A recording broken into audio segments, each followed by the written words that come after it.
My name is Alicia Rankin. I own Lillygrass Flowers and Decor. We're located in the Northwest Expressway in Rockwell area, and I have owned the store since June of 2011. I bought it from the second owner of the business, so I have been the third owner for about 11 years now. That's awesome. 12, 13. I'm not good with math. I play with flowers. So, Did you have any managerial experience before that at all, or did you just buy the flower shop and start off with that? I've been in the industry since 2002. I was a senior in high school trying to figure out the golden question of what am I going to do with my life. There was a flower shop in the city that I lived in. It's a small town, and God just said, go work there. I said, well, why not? I like flowers. We could do this. Started out as a delivery driver there, and then I worked up to learning how to design.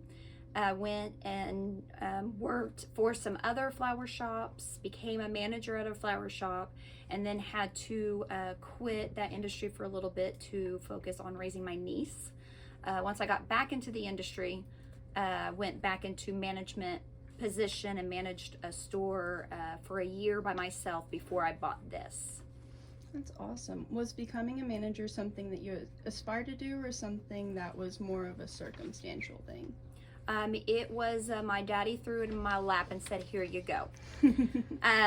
My parents are entrepreneurs. They've owned their own store for my whole life, and so I see the good and the worst in owning a business. And I always said I would never own my own business because I want a life outside of work. My dad, while he was in his business, the previous owner of Lillygrass, stopped in his store, it was an antique store, and she started talking to him, and he said, oh, my daughter will buy your store. He called me that night and said, hey, I'll talk to this lady. I have an appointment set up for you. You're going to go talk to this lady about buying your store. Told him he was nuts. And I was like, no, I'm not doing that. My daddy has a lot of persuasion on me, and he said, fine, if you want to ruin your life, go for it. Fine, Daddy, I'll go meet with her. So we met, and then it was 5 weeks later, I owned the store. All the paperwork just went by smooth. There was no hiccups, no problems. My husband and I were standing in the back room here, just looking around, and we're saying, what did we do? So no, I've never wanted to own my own store. Oh my gosh. But now that you do, how would you define your management style? My management style is unique. I am dealing with artists. We are always in this industry of the floral world. We are artists, and so we're crazy, to put it bluntly. I have a sign that hangs up that says we're all mad here. And my idea behind my management skills is I don't think of myself as the owner. I don't really even think of myself as the manager. I think of myself as another employee, and whatever has to be done to get the job done. So I try to present, when I tell people or talk to people, I try to present to them in a teaching capability instead of telling them what to do. I'm a very hands-on owner and manager. I am in the workplace with my employees. I'm not sitting in an office. I've had owners of flower shops that just sit in the office all day and their employees do everything, and I didn't like that environment. So I know everything that's going on. I am here every day. It takes my employees a lot to beg me to take a day off, because I am a control freak, and I'm involved in everything. So I try to be more of just another employee instead of management. That's awesome. Have you noticed that helps you better able find challenges like within your employees if anyone's having an issue with either an arrangement or with another employee?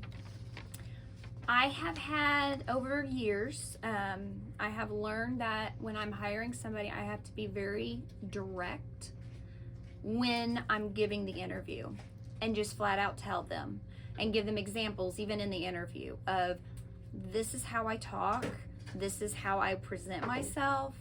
It is never insulting. It is never to hurt your feelings. But instead of saying like, oh, that's pretty, but I would have done it this way, I'm going to say, what were you thinking? Like, that's crazy. Don't do that. But I don't mean it harshly in any way at all. So I've had to really make sure, present myself, and tell people, if you have a problem with corrections, if you have a problem with saying that, no, that's not the way I want it, then you're not going to survive here. Because at the end of the day, it's my name that's on Lillygrass. My employees get to go home, and they can completely shut this place out. They can walk away from it in a blink of an eye, and nothing happens to them, in a sense, besides, a paycheck. Yeah. For me, it never stops. It never shuts off. My name is attached to this business, and it's attached to my reputation. So I have to make sure that everything is always the way I would present it, because if a customer calls and complains, they're complaining about me. They're not complaining about my employees, because somehow people think Lillygrass is Alicia and Alicia did this to me type situation. Definitely. Whenever you have conflict amongst your employees, what do you find is the best way to resolve that conflict? We have a come to Jesus meeting here at the flower shop, because I've worked at many flower shops for holiday work when I was raising my niece, or just in the industry getting known. They're mostly females or gay men, so there's a lot of attitude. Females, we're catty. We can talk behind each other's backs. And I've always been the type, don't say it behind my back, say it to my face. Or at least I have the capability of saying something back. That is major thing with me and my employees is, do not gossip. If you have a problem, tell me. Do not let me find out about it. Many times what happens is I find out about it, and then immediately I'm like, come to Jesus meeting, and like everybody is called in, everybody's face to face, and I'm like, okay, now tell me what you were saying. They always back off and are like, oh, that's not what I said, that's not what I said. And so then it has to go into a big ordeal about, you said this, person said this one, and then it turns into me being a principal at a high school, and I don't do that well. So I just pretty much face it immediately and say, let's get this in the air, let's open up, let's talk about this, get our differences apart. There's going to be arguments, there's going to be fights, there's going to be people hurt feelings and mad at each other, because we're in an environment, we spend more time with each other than we do our own families, and we're women. So I mean, it's going to happen, but there's no sense of, it's like air it out and then let it go, is how I take it. Definitely. And on the other end, what have you found works best for motivating your employees? Food. Haha. I am horrible at acknowledgement in terms of, I get so consumed. I get into modes is what it is. I have a work mode, I have a home mode, I have just modes. So when I get into my work mode, I am so focused on what needs to be done for everybody can go home, what needs to be done right, what do we need to do, blah blah blah, and I forget all the time how to acknowledge my staff, say thank you. Of course, everybody, number one motivation's money. In this industry, it doesn't happen that way. My employees make more than I do. So it's more of trying to tell them how much I appreciate them, make sure and thank them, try to feed them, because that's to everybody's heart. And just, I mean, I try to have a relationship with them in terms of not just employees, like they're my friends, and they even become family. And so I would say more of vocalizing. I do have a flyer that I have all of my employees fill out that says, how do you like to be appreciated? And it has all these lists that say, do you like behind closed doors? Do you like it with a thank you letter? Do you like this? La la la. So I do ask it.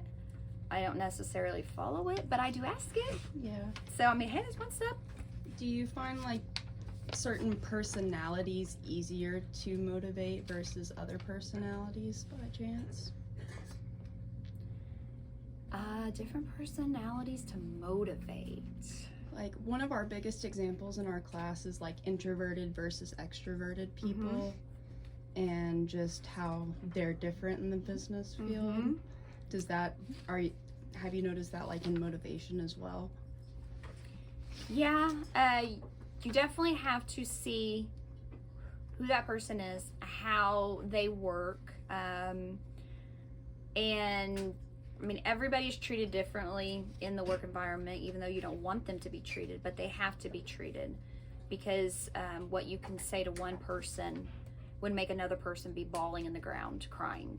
And even jokes, it's kind of ridiculous the times that people are offended, and I'm like, that was a joke. So you do have to really figure out what type of personality and their traits are, to figure out how to communicate them on a day-to-day basis, and how to correct them when problems arise, or how to motivate them.